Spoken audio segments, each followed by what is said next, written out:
Community Board 1. Good morning. Really missed the long walk to the coffee. Thank you, Tammy. You have to say your name, Tammy. Good morning. It's Tammy Meltzer, and clearly I need more coffee. Thank you. Community Board 2.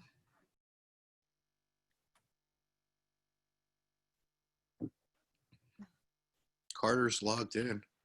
Yes, Carter's logged in. We'll get back to him. Maybe he is on another call and can't unmute. Community Board 3. Good morning, everyone. Michael Marino, First Vice Chair, representing Community Board 3, enjoying my chocolate croissant. Wonderful to have you here this morning. Community Board 4. Lowell Kern, Chair, Community Board 4. I'm still waiting for my coffee to brew. Thank you, Lowell. Community Board 5.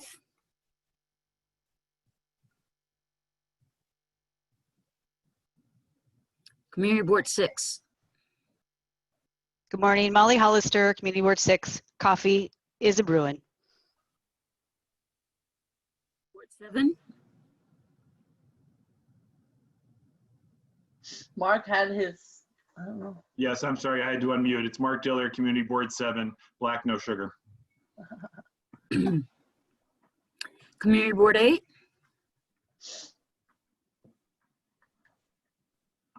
Sorry, muted Alita? myself. Alita Camp, Community Board 8, no coffee comments. Board 9. Barry Weinberg, Chair of Board 9, with Barry's classic black blend black tea and Sam Scott Orchard's cider donut. Okay, he hosts next time we're in person, just saying. Or he could send them by mail. Community Board 10. Morning, everyone. Cicely Harris, Chair of Community Board 10. I do not have coffee. I did not move fast enough this morning to make it, so I'm struggling, but good morning. Good morning. Community Board 11. Nilsa Orama, Community Board 11. Community Board Hey. 12. Community Board 12, Eleazar Bueno. Salud.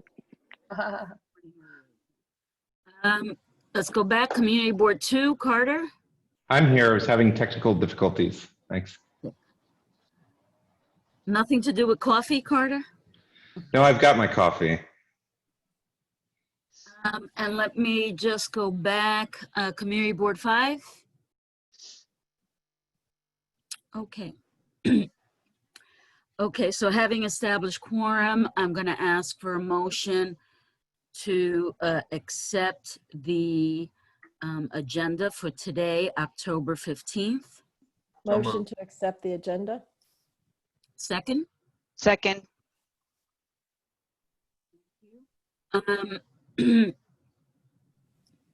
And I am, will ask for a motion to accept the minutes of September 20th, 2020, and or any friendly amendments, So moved. or non-friendly as the case may be. Mark? Second. Second. Thank you. Great. Rosie, technically we have to vote on those motions. Oh, thank you. Apparently, this is only my half a cup of coffee this morning. I usually have like 2 or 3 of these, so that's it. Going back to the agenda, all in favor? Aye. Aye. One opposed? The ayes have it. Anyone abstaining? I forgot to ask. Okay. Regarding the September 20th minutes, all in favor? Aye. Aye. Anyone opposed? Anyone abstaining? The ayes have it. I just want to mention that we've been joined by Aldrin Bonilla, who is he was feeling a little Gale today, it said Gale Brewer. Anyway, now you're Aldrin. Thank you for joining us, Aldrin. For those of you who may not know, this is Aldrin's last Borough Board meeting as Deputy Borough President, because I will get him to come back to a meeting sometime in the future. Thank you, Aldrin, for all 7 years that you've been working with our esteemed Borough President. and for your friendship and kindness, for the chicken wings, all of that. Thank you. So, Madam Borough President, I'm going to turn it over to you. I'm not sure if Is our guest here? That's what I don't know. that's what I'm. Hi, it's Valerie. I'm here from the Board of Elections. How are you? Okay. All right, so are you going to be speaking, Valerie, or is it Mike Ryan? Hold on. Mike cannot make it, so I'll be able to answer questions, hopefully all the questions that you guys have. Okay, so why don't we start with that, Rosie, just to get started. The issue for us, obviously, is we have an election coming up. We're glad to have you, Valerie. We're hoping that Mike Ryan would be here, just to be honest with you. It's not just questions. We want to know if you could give sort of an idea as to, particularly obviously in Manhattan, but you know, the status of what is your prognosis for the early voting and the day of. I know that Cynthia Doty has worked really hard to try to find spaces. We hope that in the future we can work with you more not to have schools used. I've already received complaints. I don't know if others have. And then in addition, we see long lines, which is good, but maybe we don't want them to be as long in the city of New York. So I guess, and then of course my issue is not yours. I'm working, pushing the governor. We sent a letter, we've been in touch. How are the 37,000 or maybe 40,000 with backups, poll workers going to get to the polls on election day in the city of New York if there's no subway that only starts at 5 a.m. and they have to be there at 5 a.m. or ends at 5 a.m. and they have to be there at 5 a.m. So that's not your problem, but it is something that every board should know is an issue. So why don't you give an overview as much as you can? So I wanted to first thank you for your continued leadership. You've always been very helpful to us at the Board of Elections and an advocate for not only the residents of Manhattan, but really citywide. So I wanted to start by thanking you for that. In terms of what we have really, the board, Mike, every Tuesday we give a update at the commissioners meeting in terms of the total number of absentee ballot applications that have been already processed and sent out. As of the last update on Tuesday, it was over 700,000. We have about 6,000 in the queue. So we are nearly at a 98% completion. We have urged people to, if they are interested in voting via absentee ballot, to please log on to our website. That really is the quickest method for them to request their application. And then we now have this tracker that we're very proud of that allows voters to not only apply on the portal, but then check the status from the point that it is mailed out to them and then receipt. If once we receive it, if there are issues with the ballot and the absentee ballot envelope and they're deemed invalid, there will be a notation on that and the voter has the opportunity to cure. We have also really now started, this week is when we will launch, and you will see on social media, paid ads, as well as print advertisements and out of home, the advertisements informing voters about early voting. And we hope that they avail themselves of the 9 days of early voting. We will also have ballot boxes in every single early voting site, a ballot box and election day poll site, as well as all of our borough offices and our executive office. So there are a total of 1,300 locations that voters can drop off their marked absentee ballot without having to wait online between now through November 3rd. Voters do not have to go to their assigned early voting site or election day site to drop off a ballot. They can drop it off at any of them as long as they are within the city of New York. We are hoping, also pushing an awareness that voters visit findmypollsite.vote.nyc so that way they can locate their assigned early voting site. There has been interest in some of the sites like Madison Square Garden, who are serving as a poll site. But again, you cannot just walk into any of these early voting sites. You have to be assigned. So again, we're hoping to push that awareness, push the availability of the ballot box itself, and the idea that voters do not have to wait in line. They can skip the line and just drop it off if they're not comfortable dropping it into a mailbox. Okay. So why don't we go ahead with questions? I have lots, but who would Okay. like to just go ahead and start talking? Go ahead, Barry. Go ahead, Barry. Go ahead. So first of all, I want to thank you for all of the work the Board of Elections is doing. You guys have an extremely difficult job, and you often do not get very much credit for doing it as well as you do. So thank you. And a huge shout out to, as Gail mentioned, Cynthia Doty and Donna and everyone else down at the Manhattan portion of the BOE. But I wanted to raise a concern about temporary staffing levels for data processing. So here in Board 9, we've had a number of grassroots groups spring up that have been making sure that voters are registered to vote, either by updating their voter registration or, in the case of many of our young people, registering them for the first time. And these registration forms were brought down to the BOE and clocked in with a timestamp. But many of them, even some from as far back as July, have still not been processed. So, when somebody calls about the status of their voter registration, the board sees that they're still in queue to be processed, that they have a submitted card, but it hasn't been logged in as registered. Does the board have enough staffing now to go through all of its voter registration cards in time to update the e-poll books for early voting and election day would be my first question. And if not, what can we do to help make sure that everyone who submitted their paperwork to register is processed in time for early voting? So yes, we have committed to make sure that every single person who's registered by the October 9th deadline will in fact be in the poll list book. We have our staff, honestly, working around the clock, shifts up until midnight to make sure, across all 5 boroughs, to make sure that they are assisting to make sure everyone is in fact in the system. So yes, and again, this is something that it has to be board staff. It's not something that can be outsourced because of the bipartisan nature of the process. So it is something that we do in-house, and we have been increasing the hours they've been working really around the clock to make sure that they get this done. Okay, Valerie, people freak out if they don't get a card. I know. I know, but is there some way you could do your? Well, if you have voters from July, Yes, and you want to email me, I can give you I'll put it in the chat. I'll give you my email and I can check into those, because there's not that much of a lag in terms of a voter being in the system from July, but I'll get my email and we can correspond them from there. If you have specific voters, we can look into.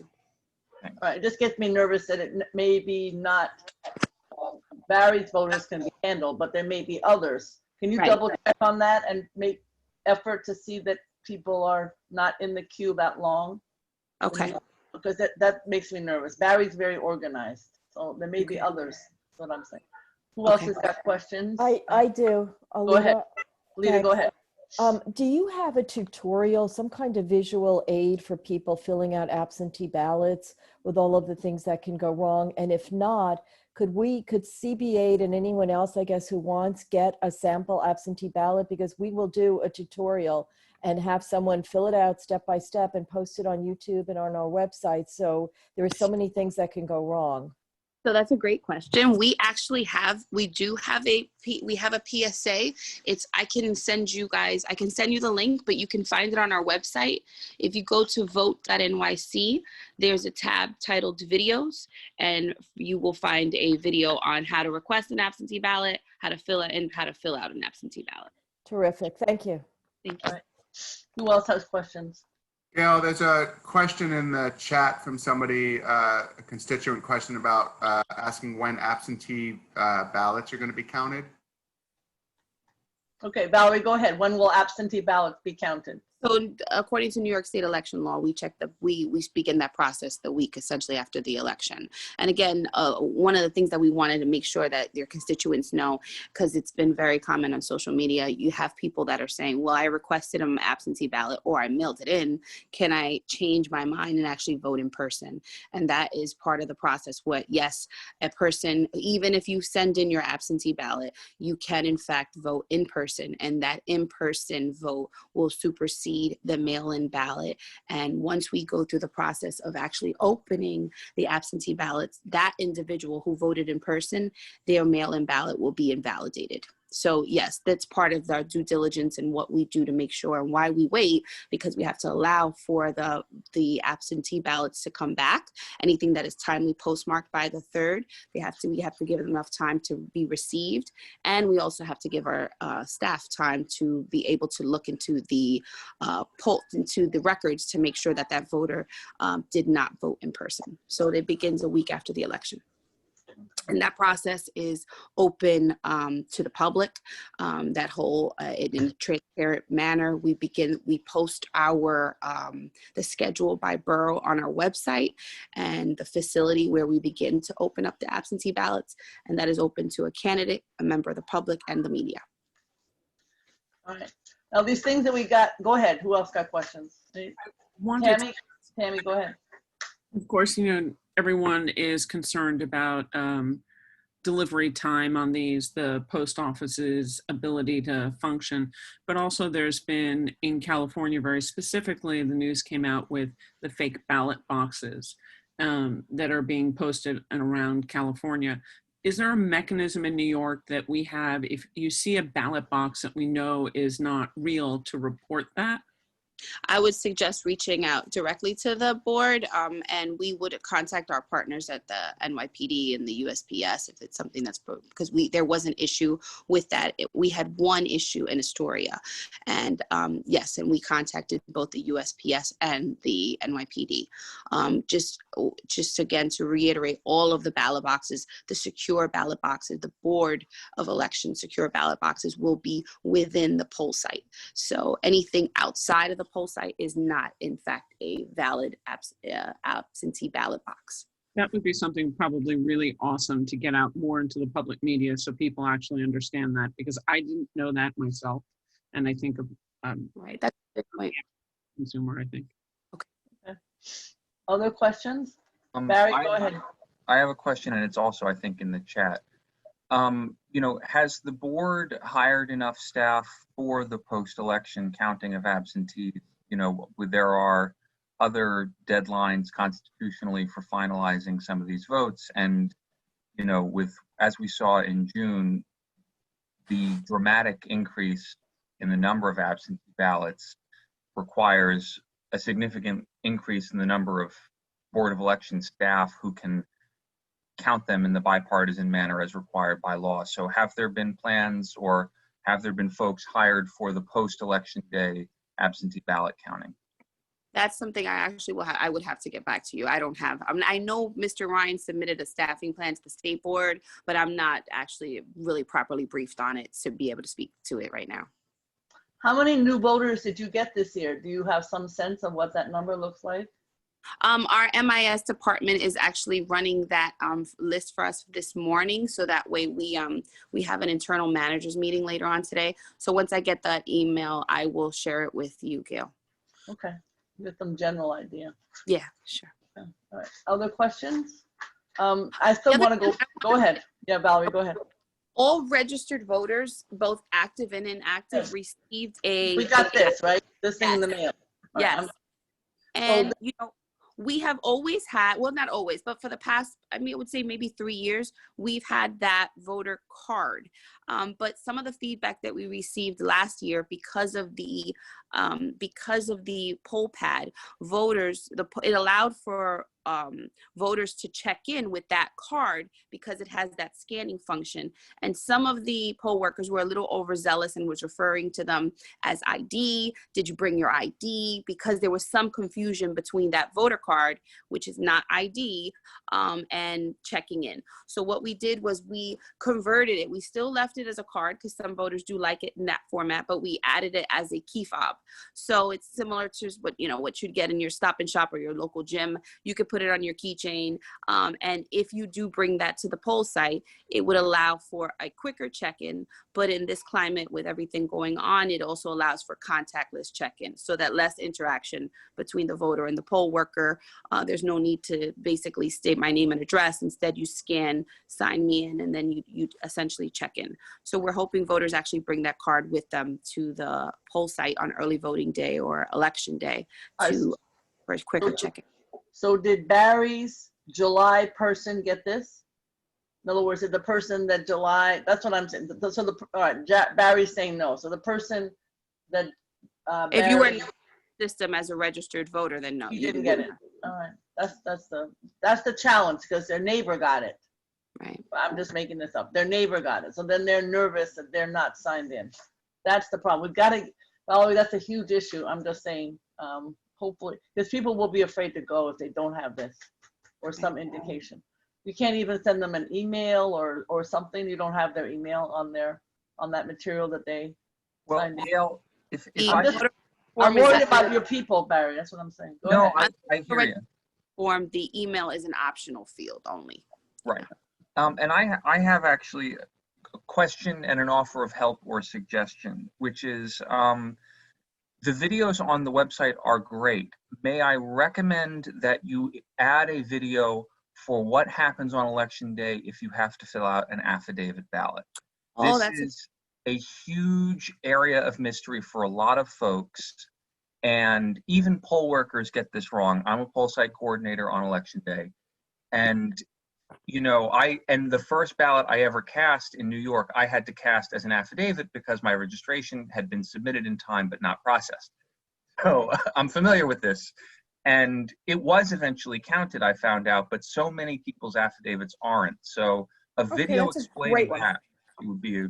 You could just put Barry in charge of everything and it would go well. I'm just letting you know.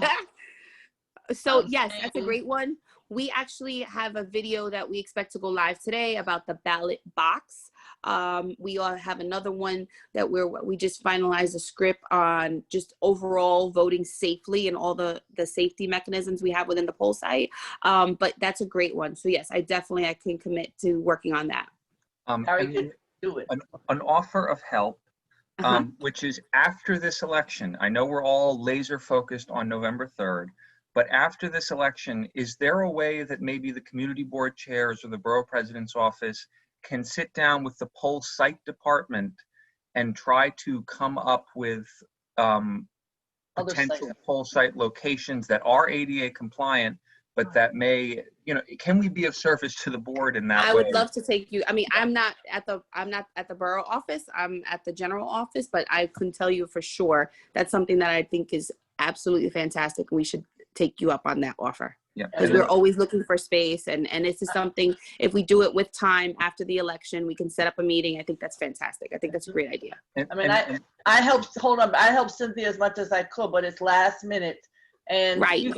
And these SOB organizations, I won't name them, but I know them all, who say no is outrageous because they get tons of city money. Right. And the last question, which is related to that, is how does the board track kind of lines and the time people wait in lines on election day? Because that would then obviously inform future efforts on finding new sites. I mean, there is some data that the scanners themselves provide in terms of, but we don't have a mechanism to be able to tell you at this particular poll site, you know, Barry waited 40 minutes other than anecdotal. And then again, it's basically when we do see that the lines are long, they call it into our hotline. We send out AD monitoring teams to see if we could assist with line. What we're doing this year is because of the intent, we have a designated poll worker, which is assigned the line manager, and we're hoping that they will help speed up the line. Anything on election day, something as simple as helping them go to their to find my poll site and find out what their ED/AD table is, so that way it would avoid them having to go to the information table. That line management now is a line that will exist for this particular election. Okay. Got it. Thank you. And I want to acknowledge that the sit down for the poll site locations came at the urging of Councilmember Kalos, who may be on. So I want to give credit where credit is due. But well, they have reached out. Cynthia Doty has reached out. It's just the timing is never enough. Valerie, there's a request to describe the box so that it doesn't get, as Tammy suggested, misrepresented. So can you just describe, is it metal, is it cardboard? I don't think it'll do it here. I was going to share. I have a, so it is an acrylic lucite box that's branded So it says in the front, Vote Safe NYC. It has on the sides, it has the board's logo, and it will be at the information table upon check-in. Okay, so it's inside the building, it's not outside the building. No, it's inside the building. And again, if you visit vote.nyc, in the center of the website, there is a tab titled ballot box. Or drop-off location, I think it's called. And if you click on that, it'll give you the schedule as well as the borough extended hours and a image of the box itself. Okay. Any other questions? Councilmember Kayla, you don't have any questions? You say you have questions. Thank you, Borough President Brewer. We did a information session last night, and just as you asked, the number one question was folks were confused about whether or not there would be these outdoor mailbox style ballot boxes, and just to reinforce, they will be in poll sites. Right. The other key piece is you can bring an absentee ballot to any poll site, whether early voting or election day, to cast the absentee ballot. And even if you've cast your absentee ballot already and you feel so inclined, you can go in on early voting or election day. Your vote will not be counted twice, even if you wish it to be so. I think those were all the big questions. And then because of some state laws, if there's something wrong with your ballot, if that is something you're particularly concerned about, they will actually give you an opportunity to correct it. Okay. The other question I get, Valerie, is there are a lot of seniors who are still afraid to go out, even to bring in the ballot. They're also afraid to mail it. So they ask their neighbor, can you bring my ballot into the box? How many? But then I get the contact, oh, Gail, but I have 10 neighbors who want me to bring in their ballot. Is that okay? Is there a number? Is there a, I don't want people to do anything illegal. So how does that work? That was a question actually we received before, and I have confirmed with legal that there is no maximum number. Okay, that's good to know. I have a question. Someone posted on the chat that basic poll worker training is available online. Is that correct? Because I was assigned a time, but I'm not available on that time. So something online would really work so much better. We are offering depending upon the poll worker assignment, yes, virtual training. So I can look into your assignment to see if it's something that's available to you, but there are emails sent out to the poll workers giving them the option to virtually train. Yeah, I don't think I received one of those. Could I just write to you individually and not take this time? Thanks. Sure. And you haven't posted your. Go ahead. On the chat. I'm going to put it in the chat now. Thank you. Okay. Somebody said, can someone who brings in several ballots for friends in any way change the ballot? No, you can't do that. I don't know. Oh, you can't do that. What that is. The other question I get is, we're still focused on what about getting people to the polls, even though I brought it up. Have you heard anything in terms of your discussions with the governor or the state? No. Okay. No. All right. It's not illegal to give people rides if they need a car ride to vote, correct? It's fine. No, that's not. It's not illegal. No. It's just a question of the poll workers, Tammy. I know that I assume that most of us will vote locally, and maybe we can walk unless we have impairments. But 37,000 people have to get there at 5 a.m. and there's no subway. So I'm just wondering how they're going to get there, because not everybody is assigned to their local. Has there been any dialogue? Subways opening earlier? Last night's event, Commissioner Kellner announced that there was a partnership with Lyft. Yes, they would be. Yeah, I think they're going to use taxis, which. Right. So I think Lyft is a $5 coupon code for voting. The code is 2020 vote, or if you're doing early voting, early vote. Yeah, they haven't figured it all out yet, because I've been in touch with the governor's office, but I think they are going to use taxis as they did in June primary. I think it's nuts, but we'll see what happens. I don't know how everybody's going to know that, et cetera, but we'll see. I think, the problem that we have nationwide, unfortunately, is there's so much misinformation out there about what you can, what you can't do. You know, lots of social media and suspect coming from, yeah, DC, I'll just put it that way. So whatever we can do, whether it's FAQs or Valerie, you know, great social media videos, anything that could be done that we can help spread word within the next, you know, 2.5 weeks would be amazing. I agree. Xavier, you have a question? Go ahead. Sorry, I didn't see. Yes, no, thank you. Good morning, everyone. And thank you to the Board of Elections and all the gargantuan lift that you undergo each and every cycle. And I think that this is a very singular situation we're facing. One question in particular I wanted to raise is that during the primary, people who asked for absentee ballots, there was the processing, I think, was at its height about a week to process the request, but then the vendor had a lag time of anywhere from 2 to 4 weeks from the feedback I've gotten here in our community. And I wanted to see, has that been sped up? Is there a quicker response time now with that vendor? I know that was when I called in, that was what was explained to me, because myself, I was waiting for my absentee ballot at the time. So, and it took approximately 3 weeks to process from the request to receipt.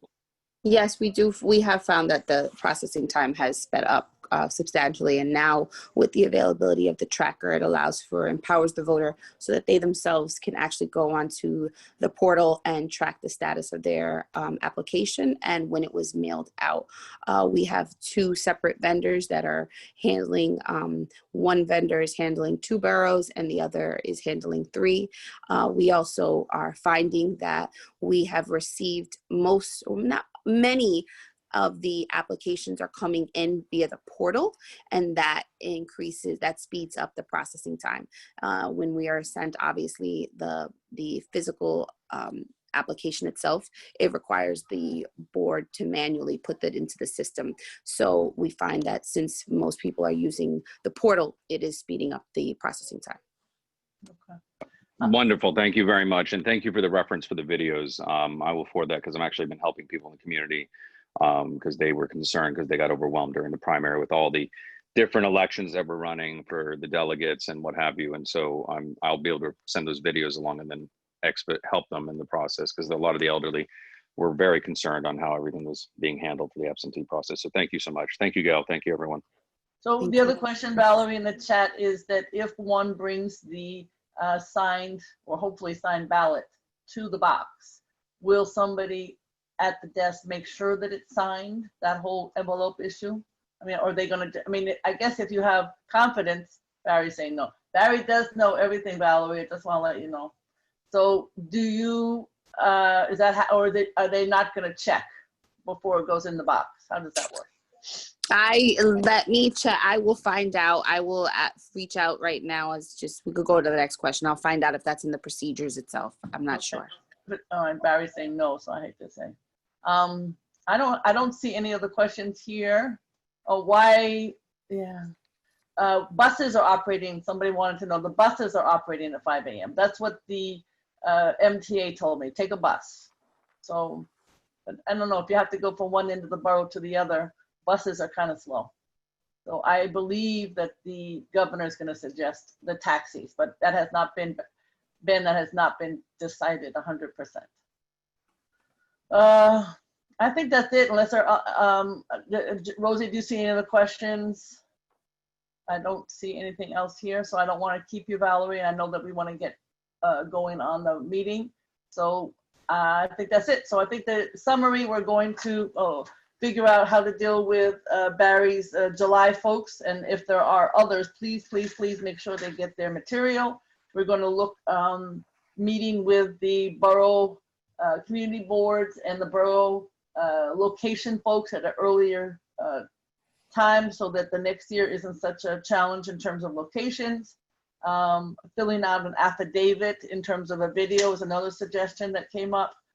And I think just more information about the ballot boxes so people know that which ones are legal. Those were some of the issues that came up. I think the fact that the tracker is a big deal, but I don't know that people know that. How you tell this information, I don't know, but a tracker would give people great solace in terms of knowing that there's hope compared to the past. Anything else? There's a question in the chat. thought I got them all. Go ahead quickly. I think I don't know if we could just have Jordan speak and clarify his question about the ballot. There is a question for us not answered. He's asking about the security of the ballot box. Val, do you want to answer of security about the ballot box that'll be sitting on the table? Where will it be? Yes, hold on. I'm finding out something with the previous question. So let's just give me 2 seconds. All right, take your time. So, Valerie, I was hoping you could send us a picture of the ballot box so that we could share it with people, so that we could see what it physically looks like. Yeah, I mean, Marsha Kelly, whom I know, is asking the governor will not at this point start the subways earlier. I have a letter. I hope it's on our website. I've been all over the media, but it is not his wish at this moment, just so you know. I don't want to keep people longer, so. Rosie, I just emailed you a picture of the ballot box that I pulled off of the Board of Elections website. All right, and we can post it on all of our websites too, in terms of. Yeah, I'll send you a high-res image of it. Okay. We can post it on all the community boards. Okay, I think that's it. Valerie, thank you very much for your long. If you have any other questions, feel free to call. Your very long-term service. Thank you very, very much. Thank you. All right, bye-bye. All right, so now we're just gonna go to the community boards. Rosie, is that okay? Whatever you want. Yes, we can go to the community board reports, and then Madam Borough President, you can give the report, and then the council members who are present. Community board, whatever you want. We start off with, it's the month of October, which would be Community Board 10, but Cecily went first last month because CB9 was not present, so I'm going to give CB9 the opportunity to give a report first today. Barry. All right. Thank you, everyone, for allowing me to jump. We are very, very deep in our district needs revision and budget process. I want to thank the Borough President's Office and the Department of City Planning for hosting some really great webinars. We had strong participation from many of our committee co-chairs. And because consultation calls were remote this year, we also had really strong participation in those, the strongest, I think, ever. So silver linings. But we will be meeting tonight and then have our public hearing on the 20th for the revised district needs and budget priorities. So that is a huge issue for us. We are also working very, very hard to get the agencies to work together on the street collapse at 12th Avenue, which has been an open issue for 2 years. We've finally gotten some traction with a meeting with DEP, sewer lines, and DOT Street and DDC for the reconstruction on the calendar. Thank you to April Adams from the Borough President's Office for helping us make that happen. Hamilton Heights continues to face an increase in drug and gang-related crime that began as early as last year and has continued throughout the pandemic. We've been working very closely with not only our partners at the 30th Precinct, but also youth organizations and the Department of Homeless Services, UCS, which is the Manhattan Outreach Consortium partner for our area to address both youth who are getting kind of pulled into this narcotics distribution, as well as folks with substance abuse issues who are falling prey to distributors.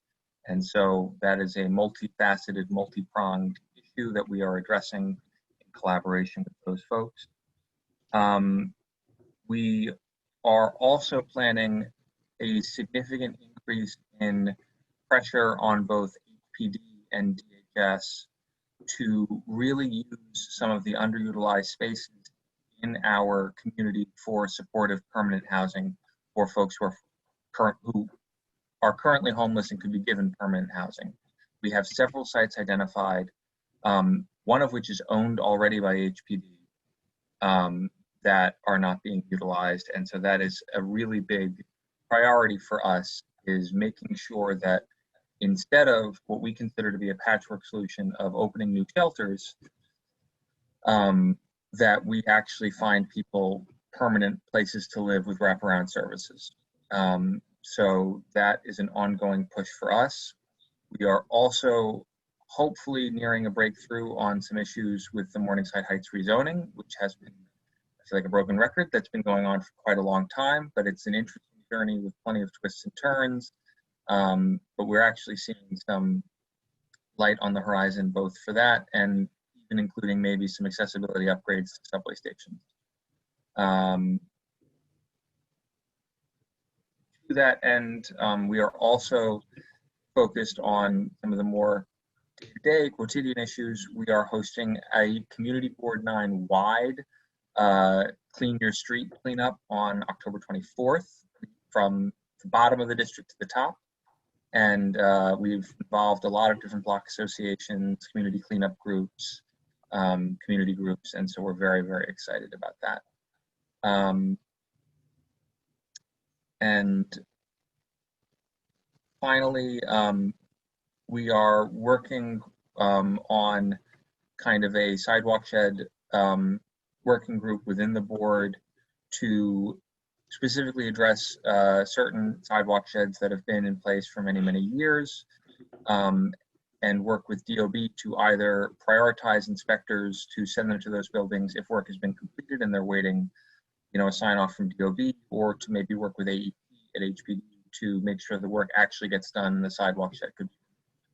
We've had a lot of issues with those serving as attractive nuisances in the district. And in a small victory that keeps us going, we did get DoIT to remove some long defunct payphone booths that had become an attractive nuisance for public urination and drug dealing on the corner of 135th and Broadway. So we're keep on keeping along, and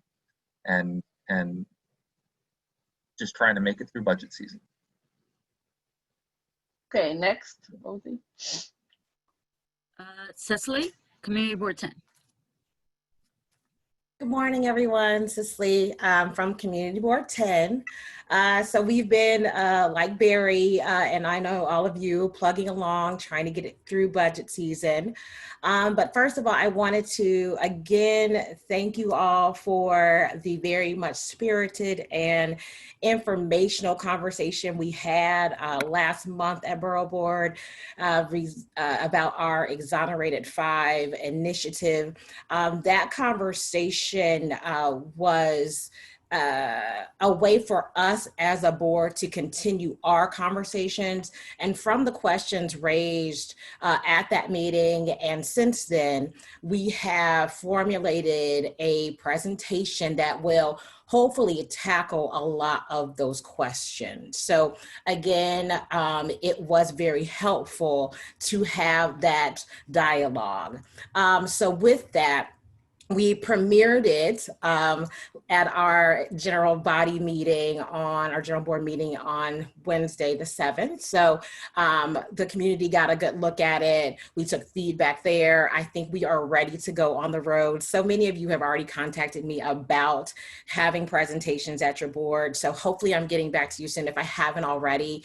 But again, we are very excited about it. We've gotten a lot of feedback. So I believe that a lot of the questions that were raised will be answered. I think the borough president saw it, and it's already been sent out to agencies for their review as well. So if there are any other boards that would like us to present, please, again, let me know, and we will definitely make the presentation available to everyone and be at your board meeting. So, and I think everyone should have my information, but if not, I'll definitely send out another email.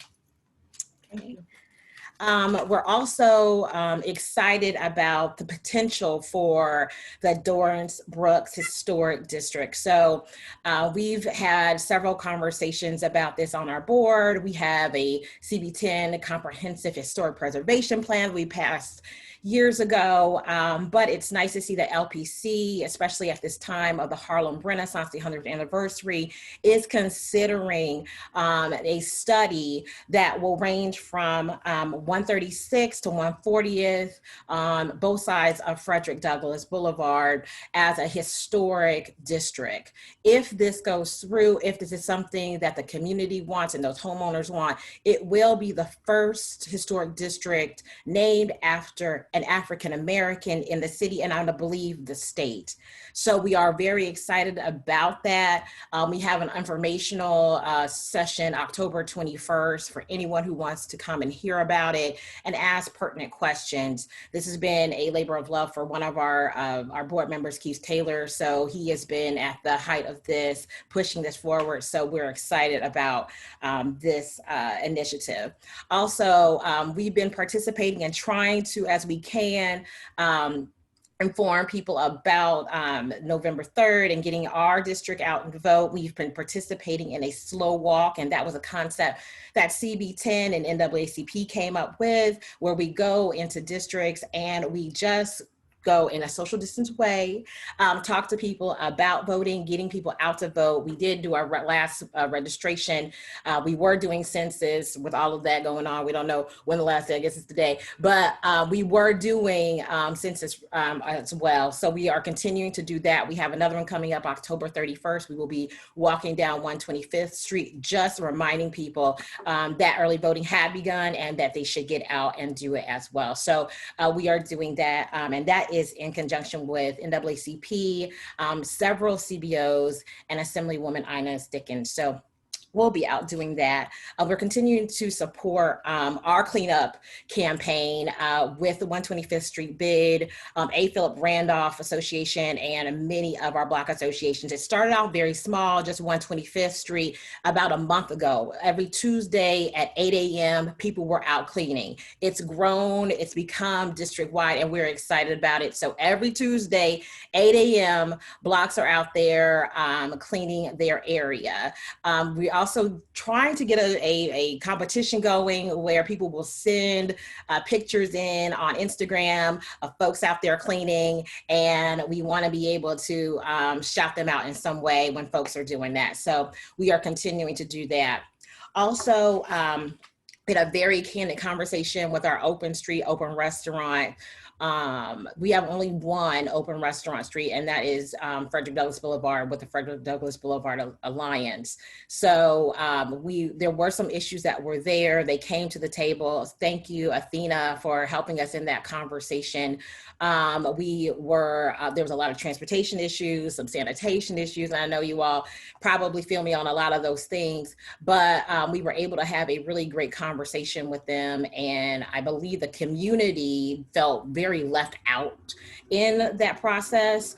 So that is another plug for community boards to be involved in open streets and open restaurants, because if we really want our community, which is our vital stakeholders, the only stakeholders to really be involved in support, they need to be involved in that process. They need to have that conversation. And that's one thing that we did learn through this discussion with our open streets. So hopefully we will be involved as it goes forward, as it has been extended. I think that needs to be a real conversation with how that works and how that will look and how that will play out when you're talking about transportation lines, when you're talking about seniors, when you're talking about disabled folks. So that's one of the things that we focused on. And we continue finally to work with Street Corner Resources on our public safety and any of the uptick in violence that's going on here in CB10.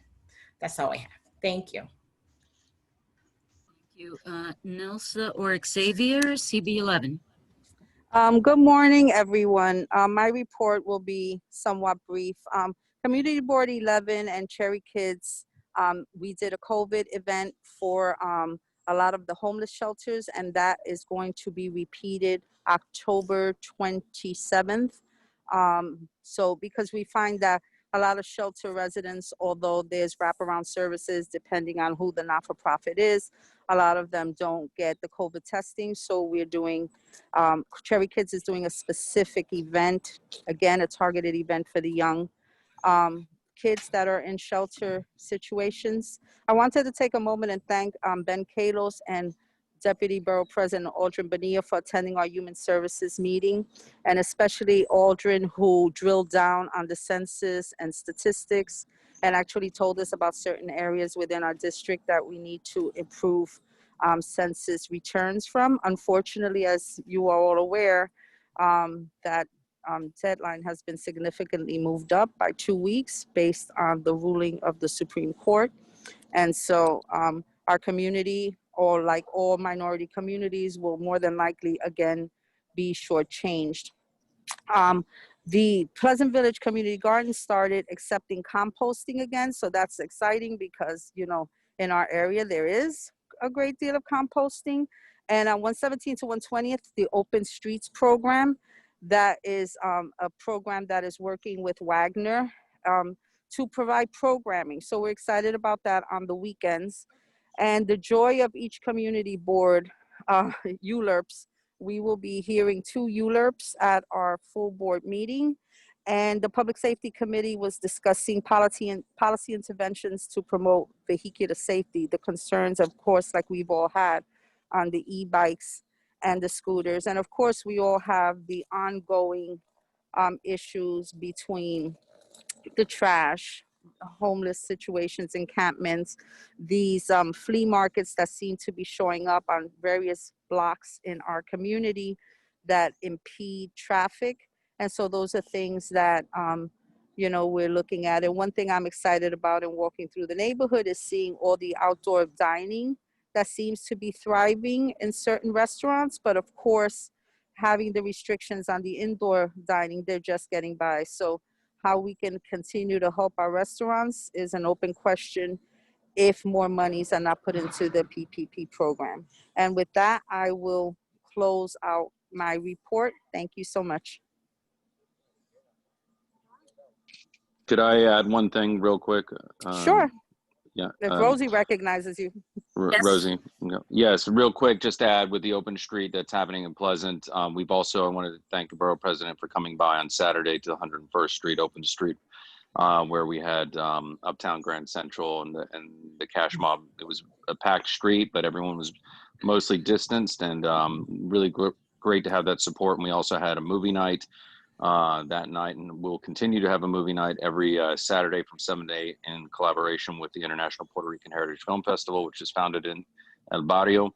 And we just brought in for a co-sponsor of that with El Museo. And so please come on out this Saturday. We're also going to go up Friday to do a couple shorts for the Wagner and Pleasant Open Street. So please, this is our opportunity to really engage on the micro level with our community as we try to get over the COVID hump. So thank you. Thank you, Xavier. Thank you very much. Before we move on to CB12, I'm going to ask Eleazar if we could allow Councilmember Mark Levine to give a quick report. He's heading off to a committee meeting. Eleazar, is that okay? Sure, he was just using my name, so you can just do his report and my report. Go ahead, Mark. Well, thank you, Chair Bueno, and thanks, Rosie, for an opportunity. Just to quickly update all of you, we have a vote in the City Council Transportation Committee in a few minutes that I need to attend. It's some good bills that will help prevent the kind of fraud in the yellow taxi medallion industry that is just inflicted such financial devastation on small owner drivers, and creates a new office at the TLC to oversee pricing stability and allows for a lot more scrutiny of the financial transactions when the medallions are bought and sold. So happening just momentarily in the City Council. You know, I'd like to start with an update on the ongoing pandemic. The news has been all about hotspots in Queens and Brooklyn, but I want to make sure people understand that rates are going up in Manhattan as well, not to the degree yet, thank goodness, that they have in the hotspots. But whereas in late September, we were seeing about 40 or low 40s in new cases per day in Manhattan, at this point, it's over 70 new cases a day on average. It's just important to remind everyone in Manhattan that we can't be complacent just because we're not in one of the hotspots, and all the precautions that we need to continue to double down on. And there actually are a few zip codes in Manhattan where the case numbers are a little more concerning.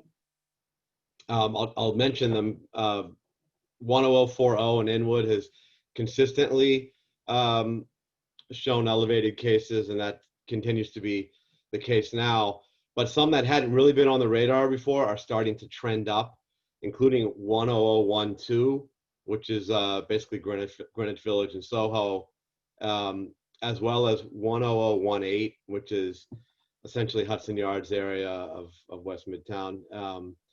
So again, not quite to the level of the hotspots in the outer boroughs yet, but some upward trends in those three neighborhoods that we certainly need to keep an eye on. And so in that context, we're holding a hearing tomorrow that's really important. It's joint between the Health Committee, which I chair, and the Education Committee, which is chaired by our colleague, Councilmember Mark Traeger from Brooklyn, to examine the reopening plan in schools and how it's rolled out so far and the prospects ahead.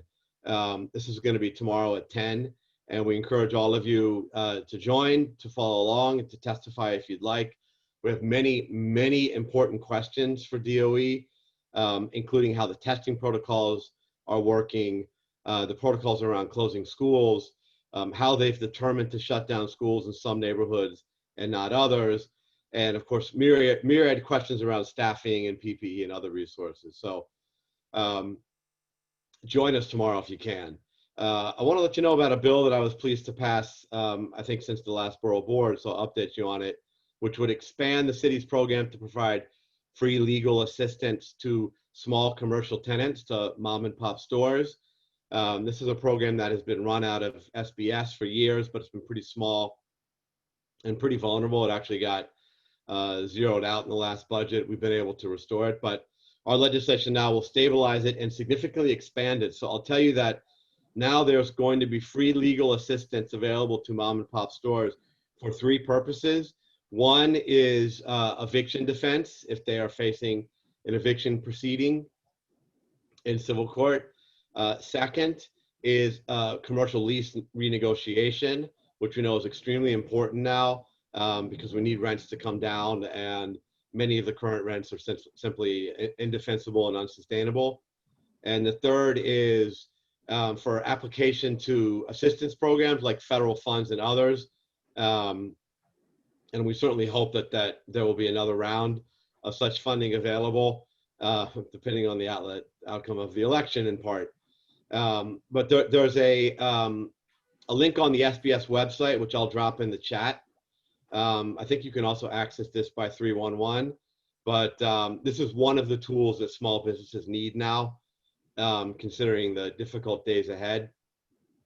And I'll keep it brief. I'll just mention one more big thing that I'm working on. We introed legislation at the last stated on a really big project I'm working on to create a public bank in New York City. This would be the first city in the country to do so. We have on average 10 billion or more on deposit every night at commercial banks. The city does. This is public money. And of course, these are banks which are making loans that are not necessarily consistent with our values and our interest as a city, everything from fossil fuel extraction to private prisons to weapons manufacturers. And so we want to create a public bank that could take some of that money and lend it out in New York City for everything from nonprofit affordable housing development, worker co-ops, community land trusts, green energy companies, the kinds of investments that have a hard time accessing money from banks. And we think this kind of institution could be a game change for. So we introed two bills that are a first step, which is mandating that the city start to publicize the nature of its current banking relationships, where it has money on deposit, how much, and the terms, which incredibly we don't know. Even the city council doesn't know. So that was the first step. It's a big coalition of labor leaders and activist groups and many others that you're going to be hearing a lot more from in the months ahead. So that's it from me. Thanks for allowing me to speak out of turn. I'm grateful for the time. Thank you very much, Councilmember. Eleazar Bueno, CB12.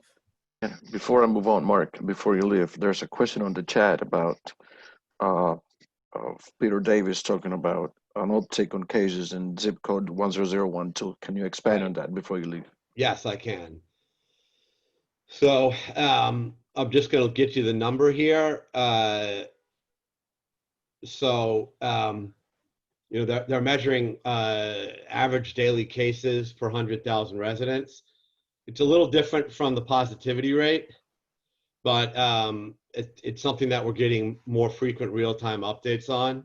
And so for that zip code, the number is 8.9 per 100,000 residents now on a daily basis. And that's been trending upward for the last couple of weeks. And since we're on this, I'll tell you that in 10018, which I mentioned, that's averaging 10 per 100,000 residents. And those actually now surpass Inwood, which is at 7 per 100,000 residents, which is not great. So those are the numbers we're watching. And it's why some folks I talked to at the health department have started to identify these areas as one we have to keep an eye on. Yeah, Mark, 10040 was on the hotspot for like a week. It was for a couple of weeks ago. That's right. That's right. The numbers there are a little better than they were when the governor identified them. Right now it's 4.1 cases per 100,000, but higher than most other parts of Manhattan as well, Gail. Yeah, it was on for a while. Gail, it's Lowell. 10018 covers that area in the West 30s where those 3 shelters are. Right. I don't know that, well, yeah, the shelters I that don't know if We'll if find it's out. related, but it's suspicious to me. We Okay. can try and find out. There's a lot of privacy concerns there, so don't know if they would tell us that detail. Well, no, they'll tell us. I've been asking. Okay. All of the Upper West Side have 0 COVID, so we can ask about those hotels also. They'll tell you. They won't give you the name, but they'll tell you who, how many. Okay, great. Okay, next, let's go. 'Cause I don't Eleazar? want- Go ahead. Okay. Rosie, are you pointing at me or to start? Yes. Or? Yeah, Okay, go ahead. good. We'll make it very short. Thank you. Just my report is going to be a couple of thank yous. One is Gail, your office, Aldrin, Rosie, and Natalie on the incredible selection of the new members. The new crop of members has been incredibly proactive in their help and in the integration to our board. So, and I'm extremely thrilled and thankful of how the process went and the end results of the process. That'll make has made our board function in such different way in which now we have a board that is truly close to full representation and reflection of our community. So I'm extremely thankful of that effort. And on the second note, I also like to thank Chris Polak from DCP, who's helping us along with the budget process and the statement of district needs as well.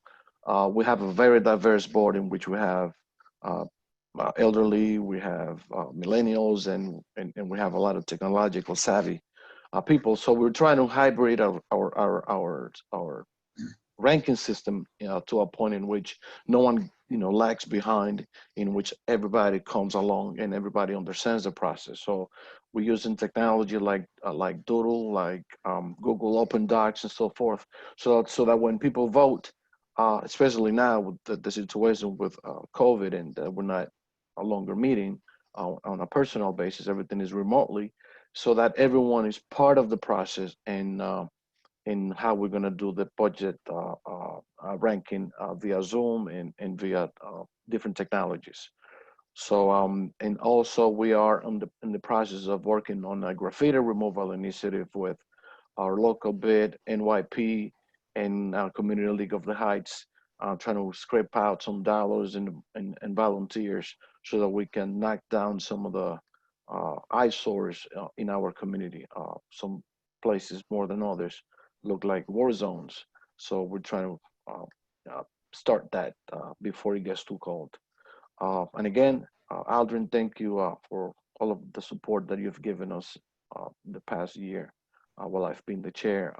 It's been instrumental, along with Gail and everyone else. So thank you, and thank you for the opportunity. Thank you. Okay. Thank you. Tammy, I'm gonna call on Holly Mollister, who has to leave and has to make an announcement. I tried texting you, but I'm gonna let Molly go now. Go ahead, Molly. Tammy and I were emailing too on some other things, so she said, okay, thank you everyone. So yeah, I have big news, but I do want to just say thank you, Aldrin, for all your great work and your energy and ideas. It's just been, you're a lot of fun to work with, so I hope we get to work together again soon. We'll miss you. But my news is that I'm term limited, so I'm out. This is my last borough board meeting, and we had our elections of the board officers last night. So I'm joined today by Kyle Atide, who's here on screen if you can see him, and he is our new chair of Community Board 6. So it's like it went so fast. The 3 years went so quickly, and it's bittersweet, right? It's exhausting, and anyway, I'll still be on the board, and I'm on transportation, land use, kind of waterfront issues. So I'll still be working hard for all the things I always talk about constantly with all of you. So welcome, Kyle, and this is a good group. So I know he's in good hands. So and he's our Kyle. Do you want to just say just a hello? He's our business activities and street affairs chair.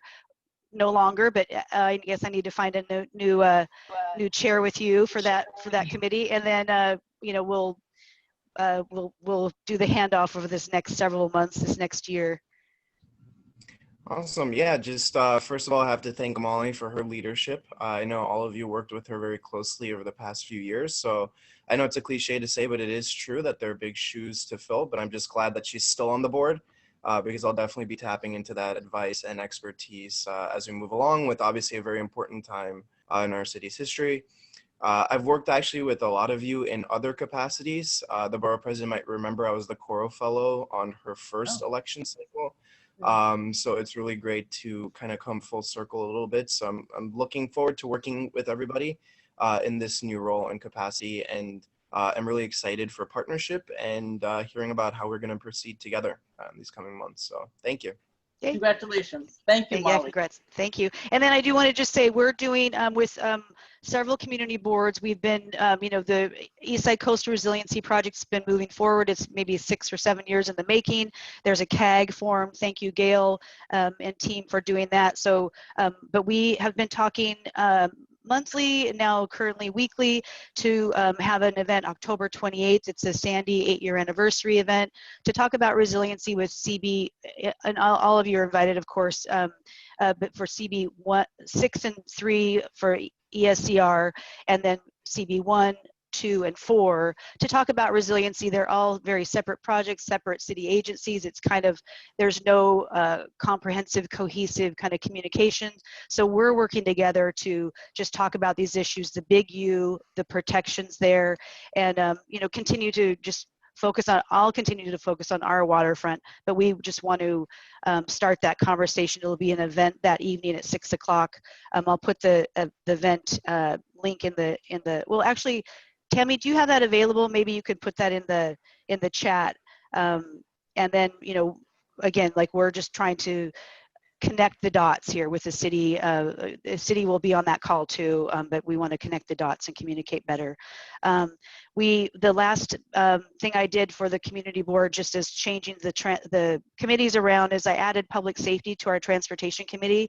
It used to be there, so now it's called transportation and public safety. We really want to improve our relationship with the NYPD. We have 2 precincts, and they just changed commanding officers recently, but we really need to work together. There are all these issues with the homeless and with other safety issues, transportation safety issues, that we should be a team, and they need to know that we're working together. So we really want to try to bring them into at least once a month to our community board committee meetings. The housing meeting I mentioned, we had I mentioned it last time that we were holding it. We had more than 100 people attend this meeting on short-term and systemic solutions for homeless. It was really successful, and I think the key is that it was a panel discussion, and we had all sorts of folks on that panel for our Housing, Homeless, and Human Rights Committee. But information, I think it calmed a lot of people to understand, you know, why we have the shelters temporary and permanent in our communities, how we can help people, you know, with stabilization beds, and understanding that we have breaking ground in our community and that they can come out and deal with these issues, and it doesn't always have to be the NYPD. We're on with the Cicely, the support of the Exonerated 5. I don't know if you need to come to the committee if you want to save the time. They're in support. They have it on the calendar for the October meeting. So if you want to join, you can, but they, you know, they're all in. So, you know, Cicely, you got to show up. Somebody has to show up. Never let a committee meeting take place without being there. Yeah, and they will, you know, they're not in support until we vote on it, but okay, good. So, and we were voted on budget priorities last night at full board, so we're moving forward with district needs and discussing that. We voted on a speed camera and a red light camera. We just need more in our district. We have speeding, we have just really bad traffic behaviors on the avenues. It's dangerous. We have a lot of bikers and scooters and, you know, micromobility folks that are endangered, so we're just really fighting for more cameras, more enforcement, and then more protected bike lanes, and more open streets. So two last things, I'm sorry. The Mount Sinai Beth Israel task force is today. We'll have somebody joining Gail for that. We really want to be talking to them about that, the sale of that land in our district and how we can use that for some type of affordable housing, community space. So we have a plan. We've hired a planning team to really help us with that process. We have a website that's coming up. So we're really hoping to work with, you know, the city on that. And then the Do It, someone commented, I can't remember, Barry maybe commented on the Do It phone booths. So we have an effort at the office to just take pictures. I was saying 311 it, and they said, no, just, you can 311 all you want, but we're fighting to get rid of those phone booths that are really just urinals. So we have a lot of them. So that's it. And again, I'll miss all of you. I can maybe come back every once in a while, but hopefully we can, you know, I'm not going anywhere. So I'll see you on another call soon. So thank you. Thanks, Rosie. Thank you, Gail. Thanks, everyone. Okay. For all Thank your you. work. All right. Thank you. Next. Tammy, Community Board Hi. 1. Good morning, everybody. It's a busy time in Community Board 1. My first shout out has to be to the borough president and her staff, specifically April and Andrew and the folks at Beta who helped us from a surprise mayoral announcement get some really great meetings, public meetings set up really super quickly about homeless shelters that are being situated, potentially moved into our neighborhood. There's been a lot of confusing dialogue and a lot of conversation from the mayor's directive that does not necessarily benefit the people who are in the shelter who don't want to move. We want to thank all of our local electeds, Gail and Councilmember Chin, for speaking up, because treating people like it's a shell game or a 3-card monte is really not the way to go to protect people, and does nothing actually to help the homeless situation in CB1.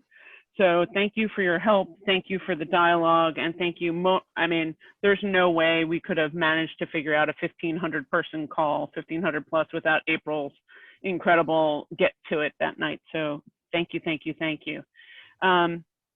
I want to invite anybody who would like to attend our land use meeting tonight. Governor's Island is going through rezoning, and that is a primary thing. Governor's Island is an amazing jewel that falls in CB1, but we recognize belongs to all of New York City. So if you are interested in hearing about the rezoning and redevelopment plans for the island, I encourage you to tune in tonight, especially because we're virtual, nobody has to commute. It's really important, and they're going through a ULURP process, or rezoning, however you want to call it. So there's a lot of things like that happening right now in Community Board 1. We also have another meeting going on about the South Street Seaport. Molly mentioned We have our upcoming anniversary with Superstorm Sandy, since 3 out of 4 of the sides of Lower Manhattan are on the water. It's very important to us to look at that, which also means that there is a presentation as well in our environmental protection about the Battery Park City Authority, who has been working on protection from the point of Pier A, or at the top of the battery, all the way up towards halfway up Tribeca. Again, like Molly said, there's a lot of piecemeal, and we want to do a holistic meeting so everybody can understand where are the gaps, what's funded and what's not. Just a great overview. We are having challenges in Community Board 1 in parts of our district as the 421A expires and the 80/20 housing is disappearing. So again, even with the recovery process, we are losing more stabilized housing.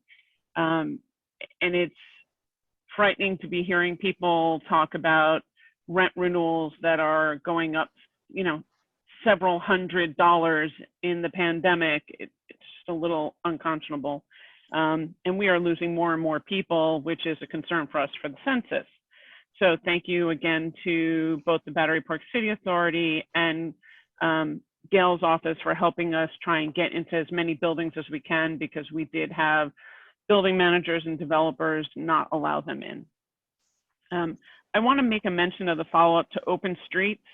There's an announcement that came out this morning about heaters and things like that, and it's all well and good, and we are really excited. We've had some successful open streets, but I have a concern, because now that open streets is a permanent plan and it's going to become a standard, there isn't really robust feedback and engagement process to understand the challenges that are faced. So every month we've had businesses come and talk about how the current plan, with lack of equity and access, the guidelines keep changing, there are fines, you know, maybe a retail store can, maybe a retail store can't. You know, the quality of life complaints are also in some areas increasing.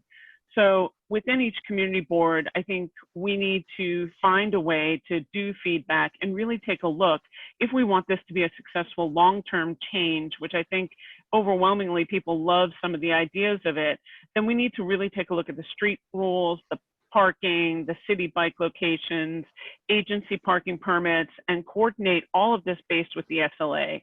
It does not feel to me that the community boards who hear all of the complaints from all sides are actually involved in this dialogue, because we have yet to have either the mayor's office or whatever office of engagement, whatever you want to call any of these things, come and actually hear. And since the community boards are the ones who weigh in on SLA, we talk about city bike locations. I feel that this is just an extraordinary opportunity to revamp New York, to really make New York a beautiful, fantastic thing. But when you're doing it without input from the community, it's, you know, don't tell me what the problems are in my neighborhood. Come listen to the people in the neighborhood so you understand what our problems are and what our successes are, because we've had great successes too. So anything that could be done along that would be great, which kind of brings me. Tammy, we have a solution, so keep talking. I hope to God you do. I really. Yes, and then that kind of brings me back to, we're talking about hotspots, and we are talking about places that are successful. We're talking about returning to normal business. When do we have sections of the emergency order lifted so that some things can come back to some sort of normalcy? Because at this point, everything is, there's very little checks and balances, and it's starting to feel longer in that. There's a lot more kickback in that. And I wonder if we could at least get some fiscal checks and balances back in.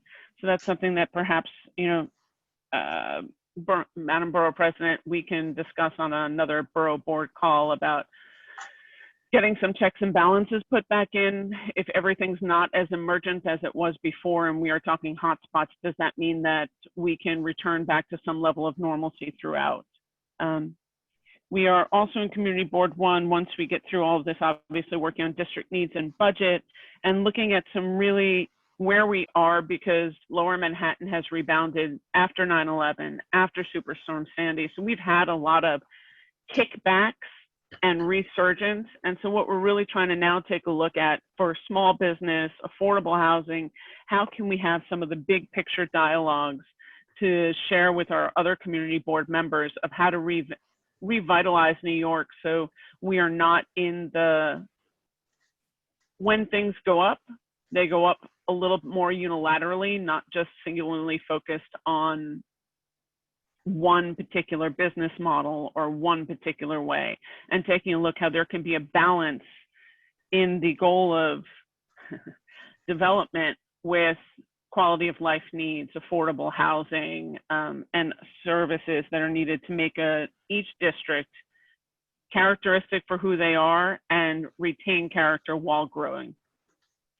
So I think that's us for now. We certainly have more dialogue with hopefully DHS coming up. And I hope to see everybody who would like to hear about Governor's Island tonight. So thank you.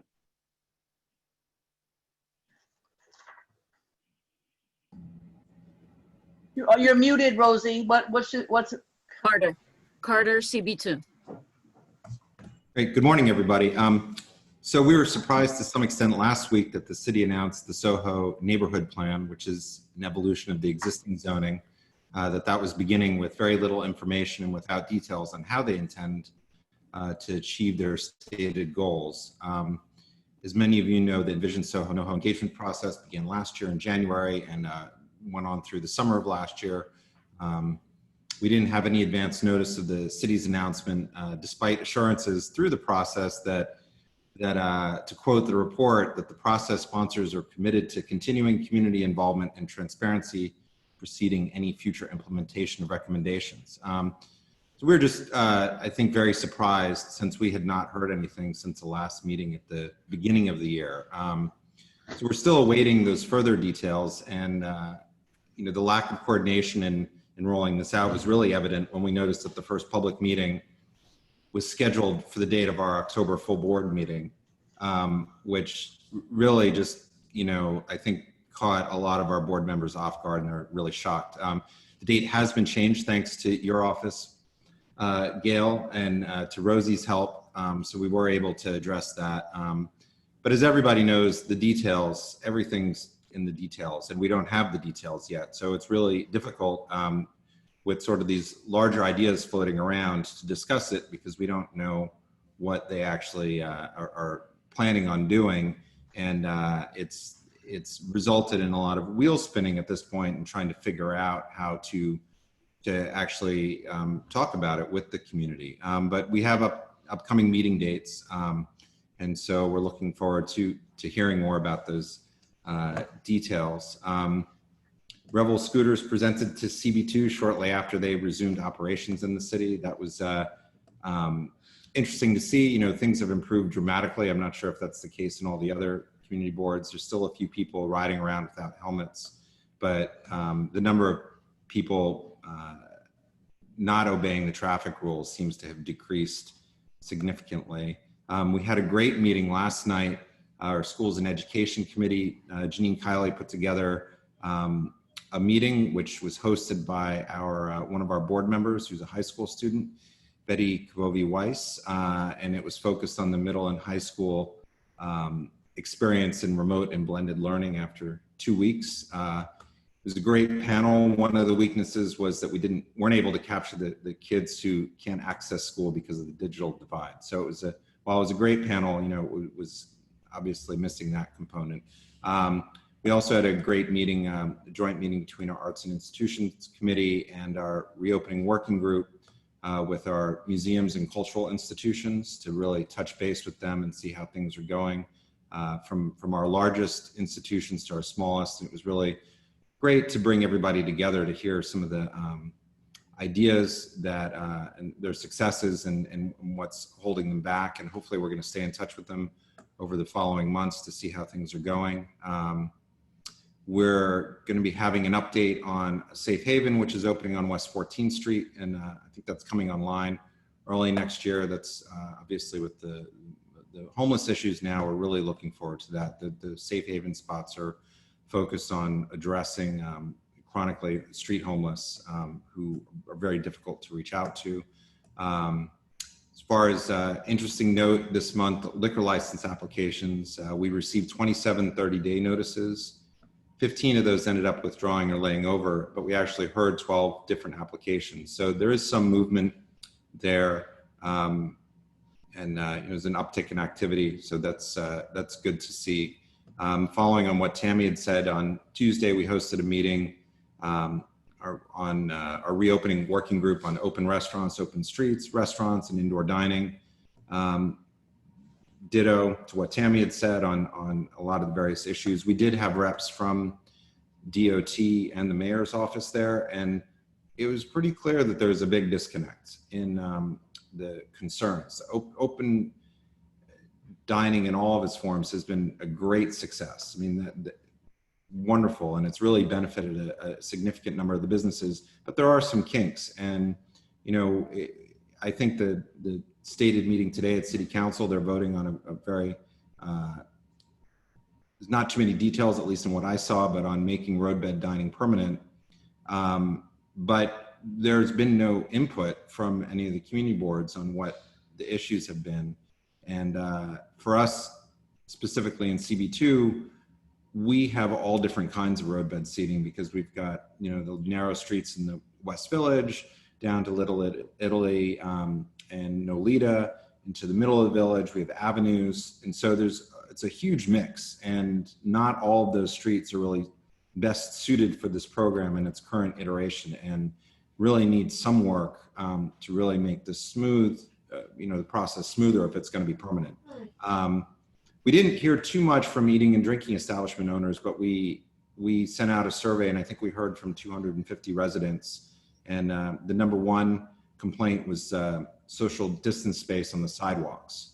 So just the clearance for pedestrians being able to walk through on the sidewalks. And so that was number 3 was noise. So just to put in perspective, the movement was really a top concern.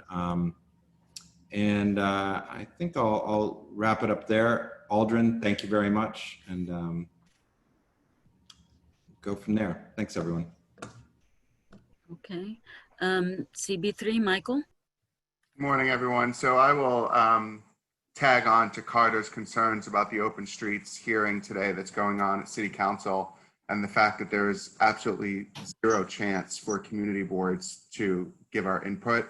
And there was no notification to the community boards at all about this hearing is just, it's unacceptable. The community boards and our district offices are the ones that have to deal with the complaints that are coming in about this initiative. And while we agree that it's a great initiative and it's helped many restaurants in our district, there are complaints from constituents, and we get a lot of the complaints that CB2 talked about as well. We get a lot of, one of our biggest complaints is the amplified music outside that a lot of restaurants are playing to, keep their customers engaged and, entertained, and it's not allowed. There's no enforcement of it occurring at all.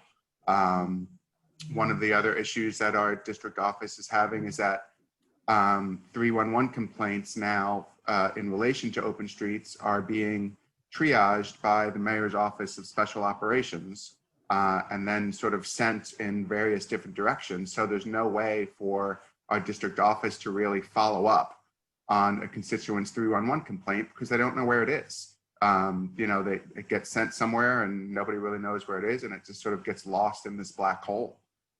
So I would really urge city council members that are on this meeting to make our discomfort known that, notifications need to be sent to community boards on hearings that are going to affect, the way that community boards work and the way that our district managers and district offices have to deal with complaints from constituents. I get off my soapbox about that. Other stuff in our community board specifically, it's election season for us. Our elections are in November. So it should be interesting. We're going to be doing a bylaws change to allow electronic voting so that we can do it that way, which is the way we all have to do things these days electronically. We also, Carter mentioned his uptick in SLA applications, and we're seeing the same thing. I mean, we never really saw a significant dip, to be honest with you. We maybe had a couple of months where there wasn't 20 items on our SLA committee agenda, but we're pretty much back to what we were in normal times now. So restaurants are definitely continuing to, move forward with their plans to open or alter their liquor licenses and whatnot. And we are working on our district needs and budget priorities like everybody else. And most of our committees are voting on them this month at their meetings. And finally, our Parks Committee is really hard at work. Pretty much the whole coastline of our district is under construction or planned to be under construction. ESCR with Community Board 6, BMCR with Community Board 1, pretty much from top to bottom of our district has some sort of planned work going on the coastline. And those projects come to our Parks meeting every month for updates and presentations. So Parks Committee is really hard at work on that. And lastly, I just wanted to thank Aldrin for everything that he's done to support our community board. And I know Molly is not on anymore, but I wanted to thank her as well. She's been a great partner, and I will miss sitting next to her when we go back to in-person meetings. Kyle, just so you know, we don't have assigned seats, but we typically all sit in the same space. So choose your seat wisely when you come join us. I'll try to next to you. All right, that's it. Thanks, Rosie. Thank you. We're going to go to Council Member Ben Kalos, who has to leave to go to a meeting, and then we'll resume with the chair reports. Council Member Kalos. Thank you, Rosie, Borough President Brewer, and the entire Borough Board for this indulgence. I'm Councilmember Ben Kalos. That's at Ben Kalos on social media. I want to just start with, I think, as you all already know, we have billions of dollars at risk. This is something that the Borough President has been leading on. We have until Friday at 5:59 a.m. Because everything stops in Hawaii. So please, beg, borrow, steal, whatever you need to do to get anyone and everyone you know to go to my2020census.gov, particularly folks who may not be in the city but intend to return. As you got a little bit of the preview, we did a election information session with our Attorney General, sponsored by our Borough President, Democracy NYC, Vote Early, and Commissioner Kellner from the State Board of Elections. If you missed it, if you want to learn more about elections than you ever wanted to know, you can see it at facebook.com/benkalos/videos. On the issue of elections, I think what we know is we're seeing the biggest, most important election of our lifetime. And a lot of people are very concerned about whether or not their vote will be counted. Back in 2016, I authored a law to put an absentee ballot tracker online. 4 years later, the Board of Elections finally did it. So if you have requested your absentee ballot or you're planning to, I encourage you to do so. With the tracker, you can see when they've accepted it, once they've approved it, once they've mailed it out, you'll be able to see whether or not it got lost in the mail one side or the other. And the best part about it is you can request your absentee ballot, you can pick it up, you can fill it out, and if you don't trust the mail system, you can just put it in one of the drop boxes that are inside poll sites, whether early voting or election day, and you can use any single one to do the drop off, and they will be emptied every day. We're trying to do everything we can to help small businesses. When March and April rolled around and people in Manhattan started to get a little bit frisky and go out on the sidewalks without any protection, I joined Borough President Gail Brewer, who had long been calling to do outdoor dining. We've now pushed to make it permanent, which the mayor has done. And I'm a co-sponsor of legislation we're hoping to pass on Thursday to make outdoor dining permanent. I've also got legislation we've worked on since I got elected to provide grant funds to small businesses to become accessible and, in this case, also make themselves safer with ventilation and what have you in the face of this pandemic. And I'll just share, just as a parent who's been struggling with in a one bedroom with my wife and daughter, and I think you guys frequently hear her when I do these reports, reopening our schools safely, remote learning centers have been particularly important. I'd be eager to work with each and every one of you, as we're not seeing very many learning bridges centers in Manhattan. For CB8, we're looking at 60 seats for 18,000 public school students.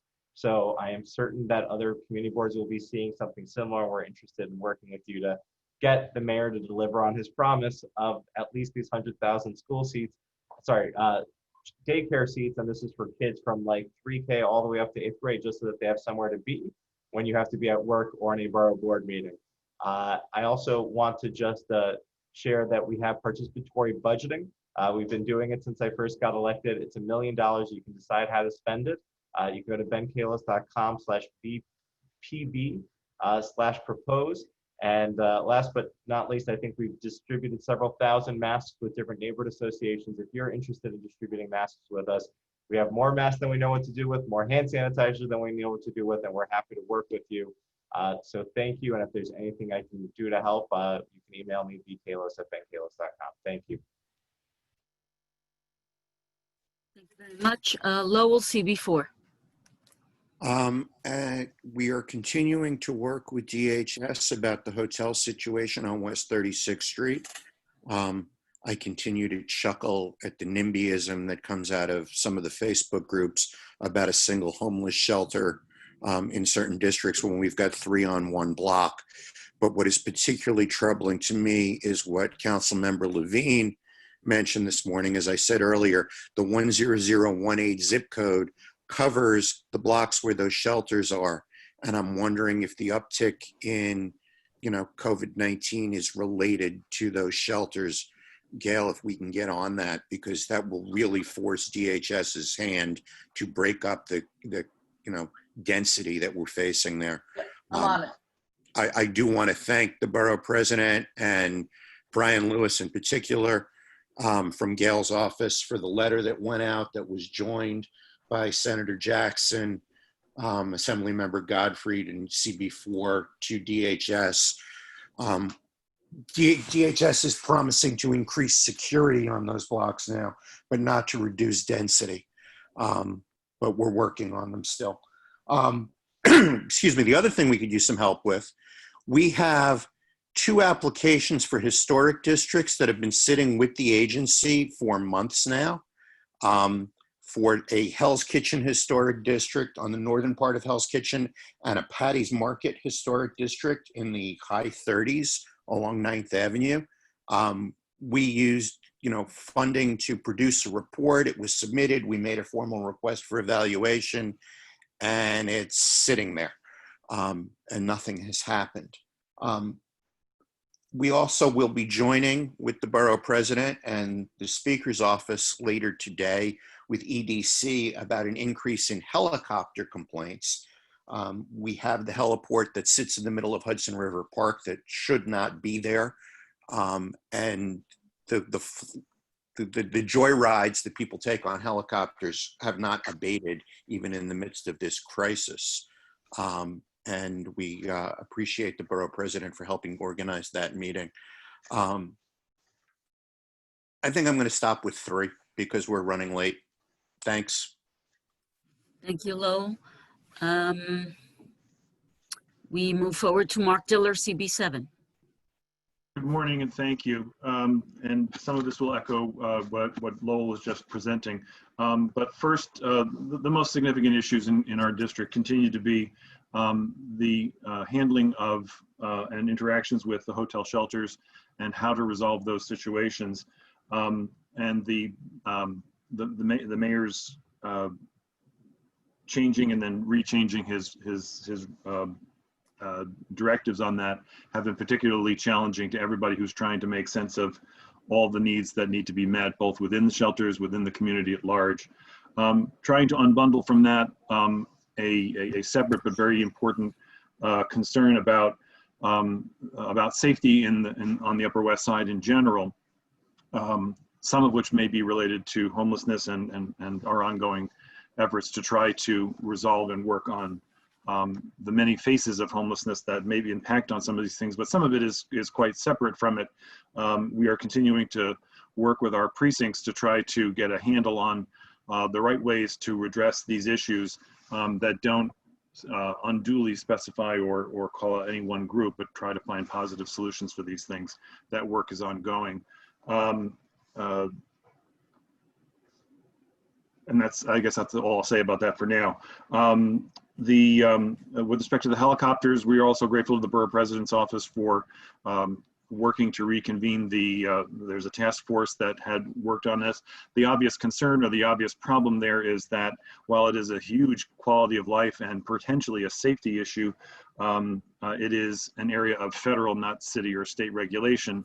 And so we're asking, not telling in a lot of these things, but there may be some interim solutions that we can try to effect.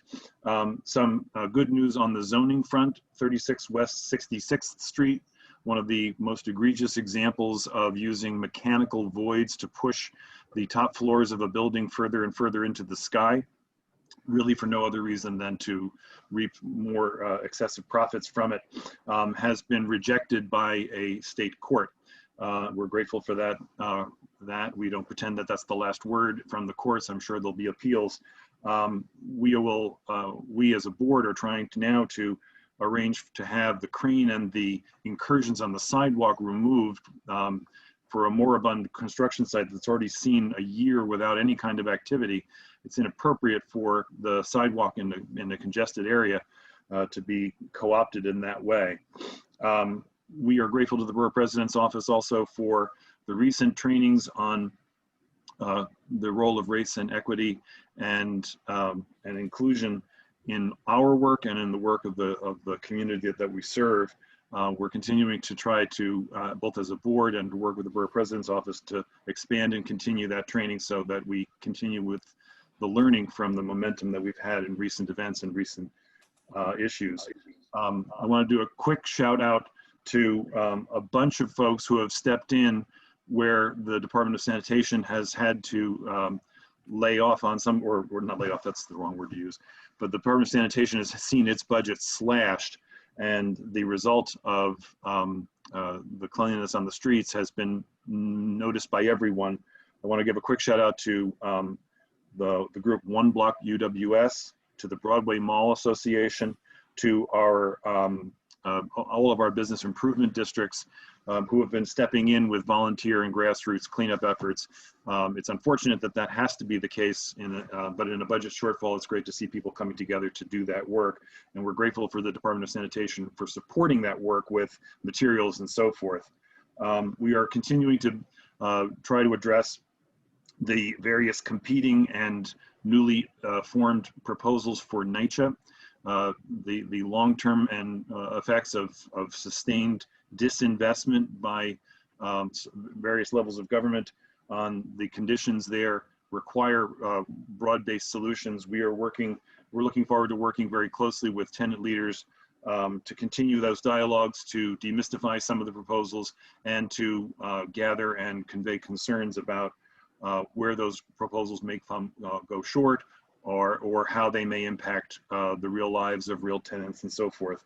I'll conclude with joining the chorus of personal as well as a board-wide gratitude for Aldrin Bonilla's service to this board and to the Island of Manhattan. It's been a privilege to work with him, and we thank him for his service and wish him well. Thank you.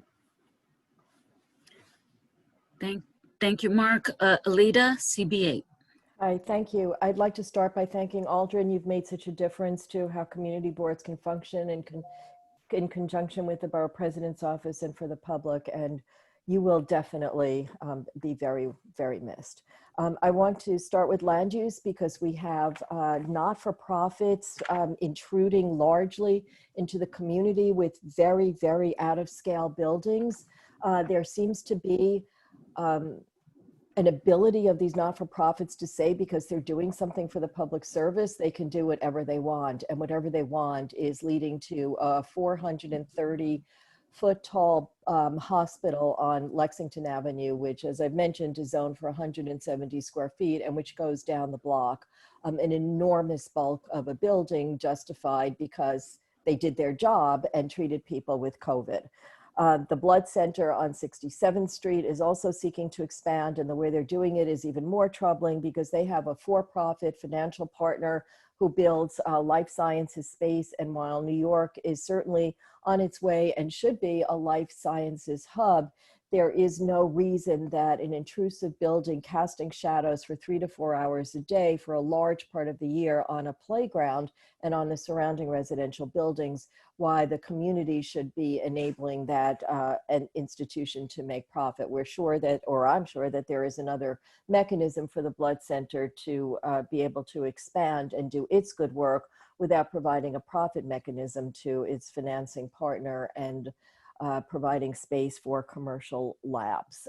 It's just troubling, this idea that while not-for-profits certainly do a lot of public good, they could just do whatever they want and get away with it. And the mayor a couple of weeks ago tweeted, in addition to Governor's Island, that there would be upzonings, including the blood center. So that idea, and that they have not reached out to the community board until recently, is really troubling. The hospital as well is working on 3rd Avenue for a full block with to do something, which they have been very limited in details, have engaged with other buildings in the area and not with the community board. So the community board, CB8, is being left out of necessary conversations because all of these are ULURPs, and we need to be involved.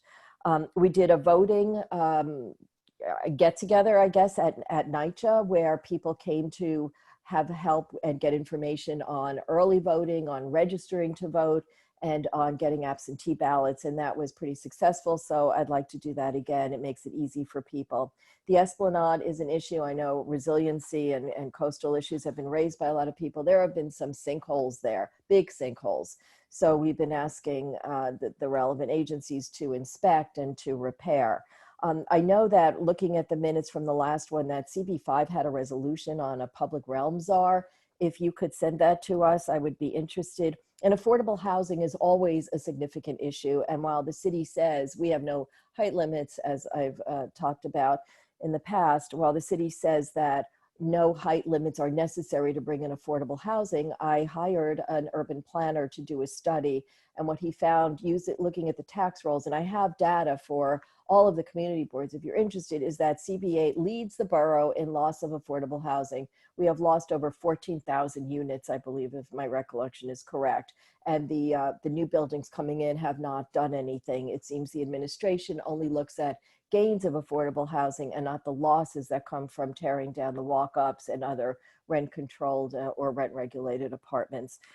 So that has been a big issue for us. And I asked the same urban planner to do a look at mayoral zoning overrides, which he has been using more often without any kind of justification or explanation or reasoning for it. And that's something that affects potentially everybody in the city. So thank you so much. I wrote notes while everyone was talking, and I guess I'll be in touch with people by email, but thank you so much. And thank you again, Aldrin. Thanks, Rosie. Thank you, Alita. Okay, Madam Borough President. Thank you very much. Thank you, everyone. I'm going to go through some of the topics, maybe picking up on what you discussed. Certainly, Tammy, you started, and certainly Board 8 has been focused, and thank you for mentioning it. Board 5 has been mentioned by Board 8. So this issue of public realm czar, I want to maybe call it public space czar, because some people understandably don't know what realm is. And it came up with the Municipal Art Society. They were the first to mention it.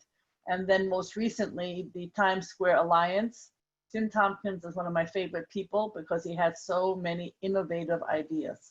It's not going to happen in this administration, I think, but I could be wrong. But I agree that if you add up, and I won't have them all, between the Department of Buildings, the issue of DOT, the Sanitation Department, the State Liquor Authority, and the list goes on and on, Department of Health, Department of Consumer Affairs, Parks Department even, because you have plazas, the SBS, because you have the small business, etc. You have no coordination right now. So what we are doing as we speak is working on a 5-borough, because Gail Brewer is too Manhattan oriented, I am told. So we are doing a 5-borough letter with all the borough presidents, and we will run it by some of you just to see if you think it's appropriate in terms of these are the reasons why we need a public space or public realm czar, because even as we are, approaching, even the heater becomes an issue of, And I didn't even talk about vendors. You get the picture. You know it better than I do. It is such a great idea. It's so needed and could be incredibly helpful. Obviously, part of it would be to work with the community board. So I just want to let you know we are on that topic. We will certainly send around the community board 5 resolution. I'm hoping that you will all look at the letter, you'll have these discussions, and then you'll add to the topic so that we really do have a robust idea of what such an office or such a person would entail. So that's number one.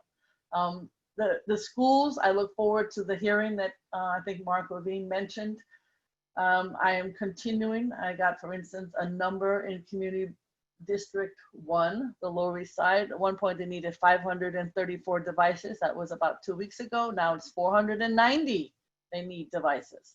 The Department of Education, I actually stood with the mayor and the chancellor and Superintendent Carrie Chan, who's terrific.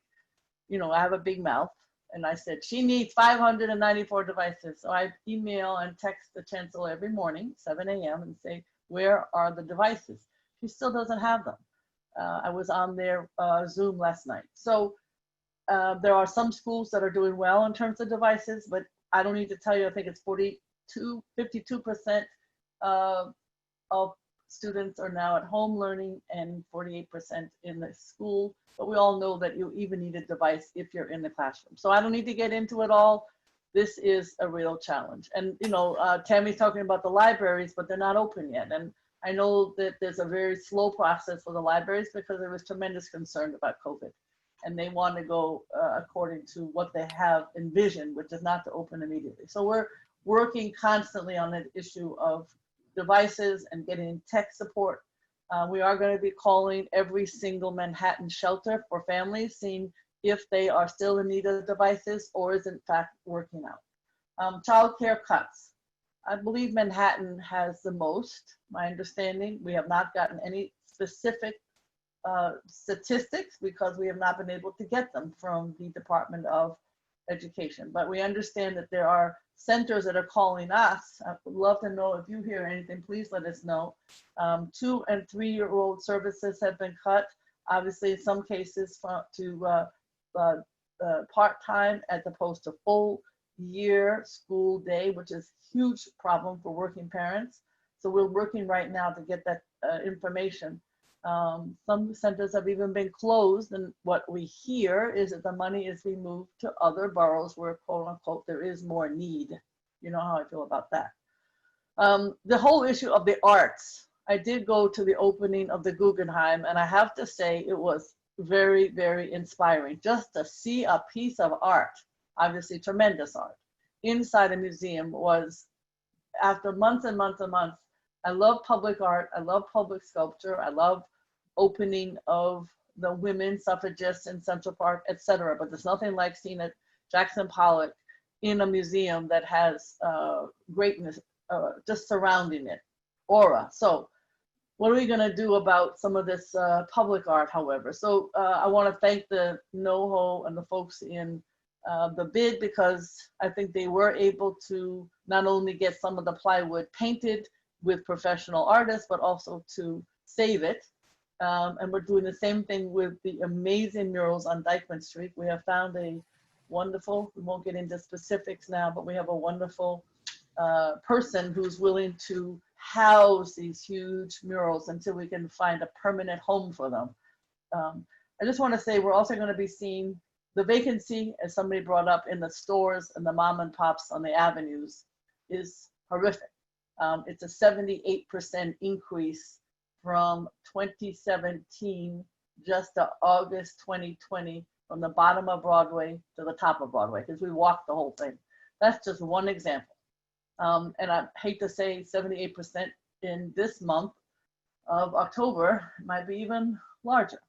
So what are we going to do? I would love to see, as Shoshama, a nonprofit that focuses on art, has done over the years, they've taken over storefronts. There's a group on the Lower East Side that has done the same. So we're going to see if there are some owners of buildings who would do that. The artists are all desperate for space, and what better way to try to keep activism on our streetscape. So just so you know, we're going to try. If you have some owners and some vacancies who want to do that, let us know. Not every owner is willing to do that. I want to say something else positive about just good things. So we have a wonderful borough historian, Rob Snyder, as you know, and he is either getting or got a grant that will do the following. He has brought together many of the local historians in our community, and more importantly, the archivists. As you know, I am a huge fan of archivists.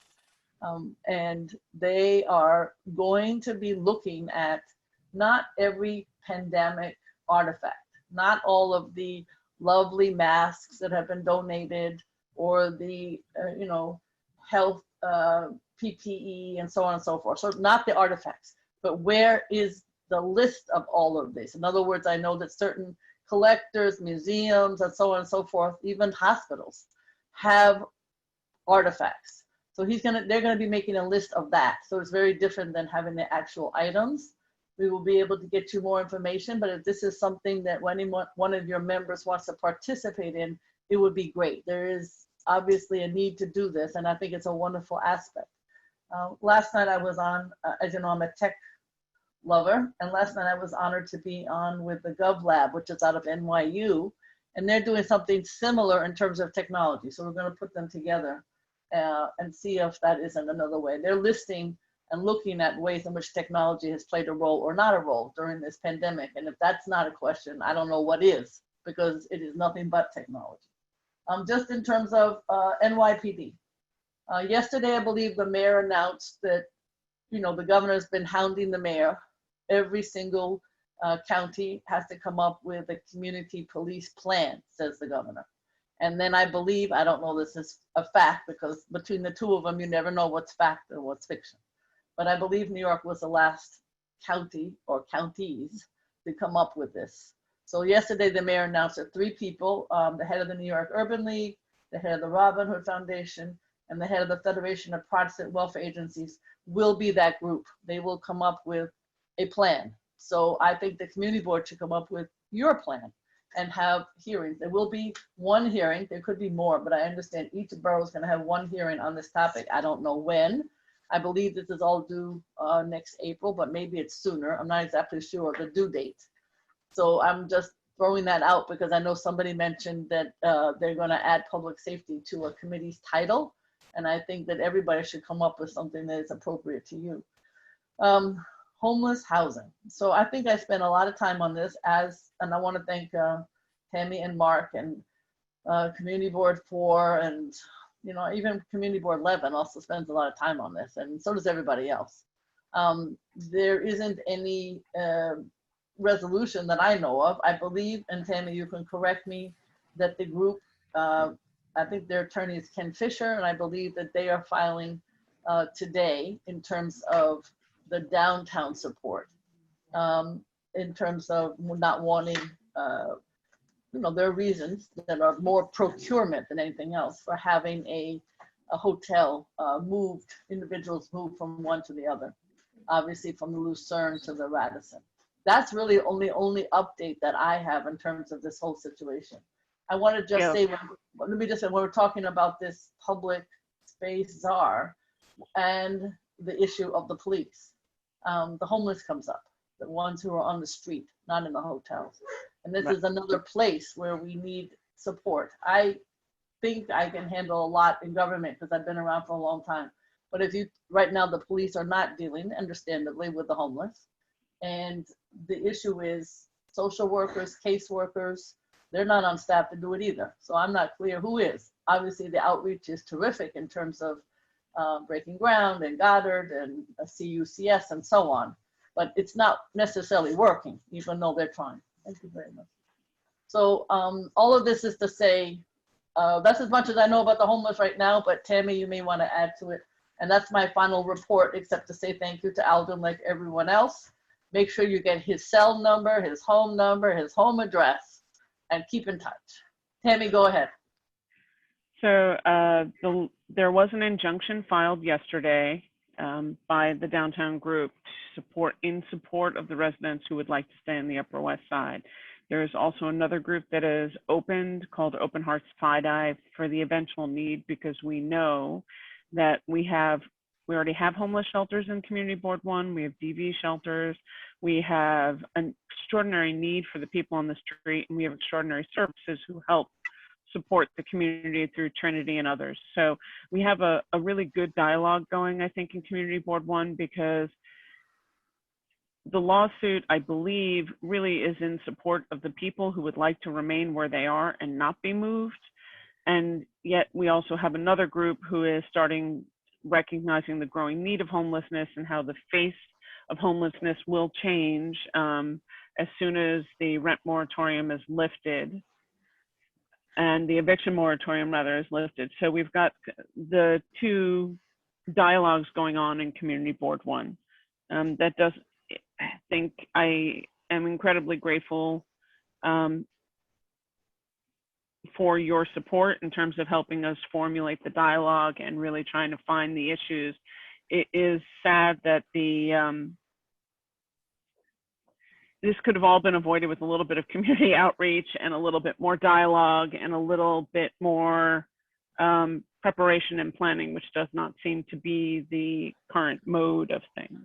We've been saying that from day one. And as you know, my most concern is when a nonprofit like God of Riverside puts a huge check on the table, and it includes jobs, permanent, 8 a.m. to 8 p.m., 6 days a week support with amazing services. And the answer is no, thank you, from the city. Yeah. That is very upsetting. Yes, So go ahead, sorry.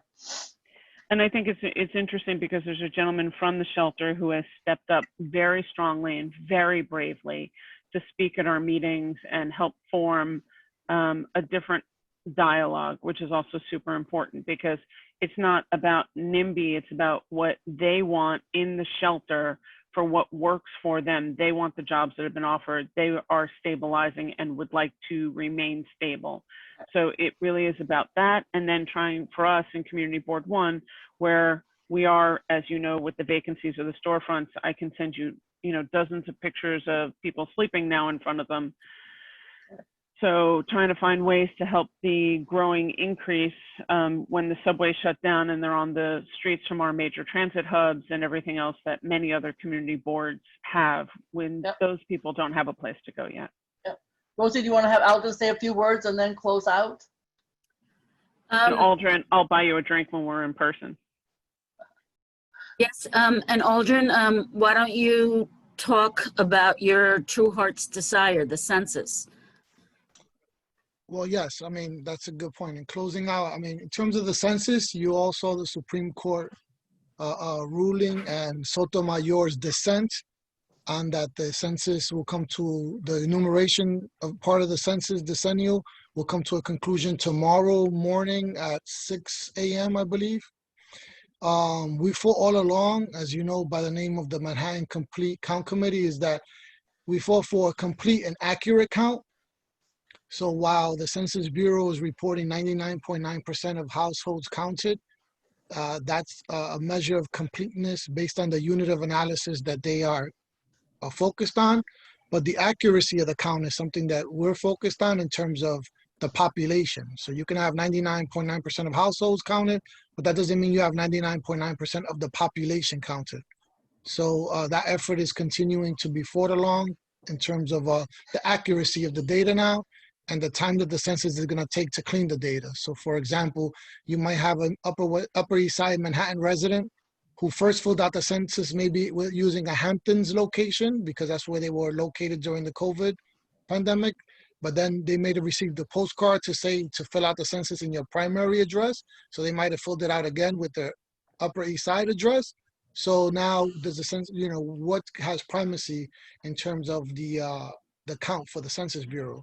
As well as someone might have filled out a census form for a household, but then in a street outreach activity that we or you might have done, or someone renting a room might have filled out the census for that same household because they're renting a room, and they may not have been counted in the head of households form. So all those kind of dicey issues that get to the accuracy and the completeness of the count are going to be very important in the coming months. But yeah, unfortunately, the census will come to a conclusion tomorrow.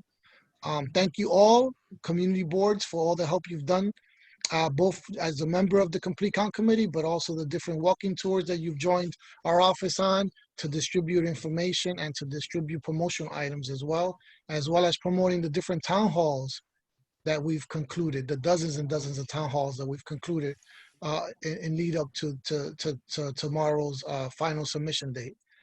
We hope that people push to the last minute, but we have reached that moment where the enumeration phase for the 2020 decennial has now completed. Thank you, Rosie, for that.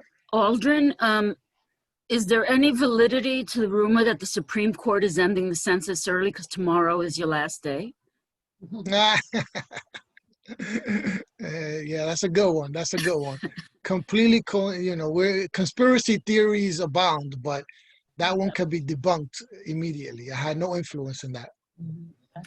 Okay, so if anyone wants to unmute and just give Aldrin a sitting ovation or just give him a shout out, we can do that now before I accept a motion to adjourn this meeting. Hi, you, this is Nilsa Orama. Yay, Aldrin, you're great. Motion to adjourn. Right, that's the best. That's the best. Motion to continue to embarrass Aldrin. I second that. Aldrin, Okay. Aldrin. All right, so hearing a motion and a second to adjourn this meeting and embarrass Aldrin and simultaneously, I will ask who's in favor? Aye. Aye. Aye. Aye. Anyone against? Anyone abstaining? The ayes have it. Thank you very much. See you all next month. And as always, if you need anything, just give us a call at the office or email us. Thank you, everyone. Thank you. Thank you. Thank you. Thank you, Thank you, Rosie. Aldrin.